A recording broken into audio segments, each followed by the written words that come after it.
আত্মসহায়ক গোটৰ সদস্যসকলৰ বাবে আছে অতি ভাল খবৰ।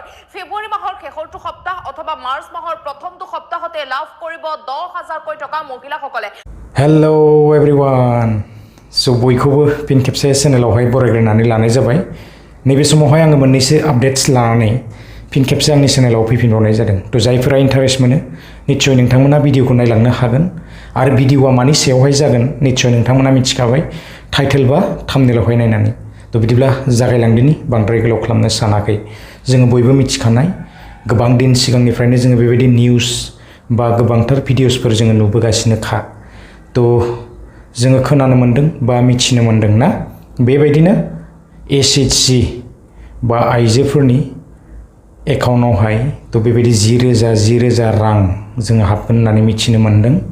थ' सावरायगोन बिनि सायावबो। थ' बिनि सिगां गुबुन मोनसे आपडेट्सआवहाय थांग्रोदिनि नोंथांमोना जोबजासे भिडिअखौ नायलाङोब्लानो जाबाय। थ' आङो फारि फारि आपडेट्सखौ होलांगासिनो।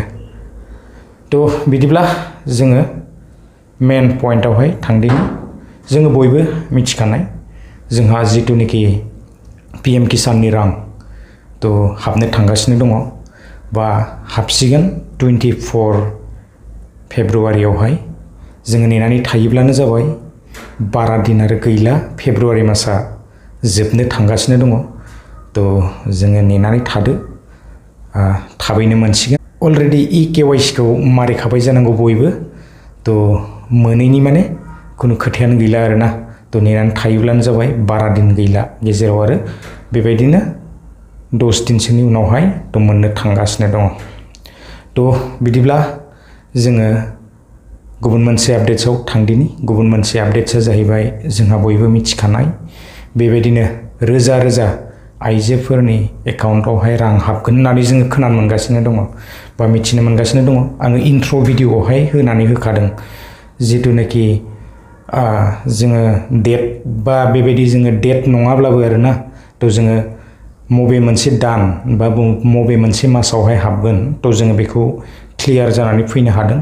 थ' जोङो मिथिनो मोन्दों निउसफोरनिफ्राय बेबायदि आपडेट्सफोर फैनायखौहाय ना।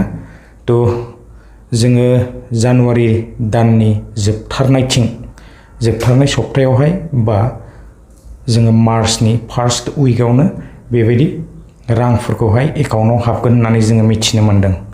दा नेनानै थानांसिगोन। थ' हाबोब्लाथ' जोबोद मोजांनिनो बाथ्रा ना। नाथाय नेयै बानाय मोनबाय। थ' माब्ला हाबगोन गोबां दिनबो जालांबाय आरो बेबायदिनो दिनाबो थांगासिनो दङ।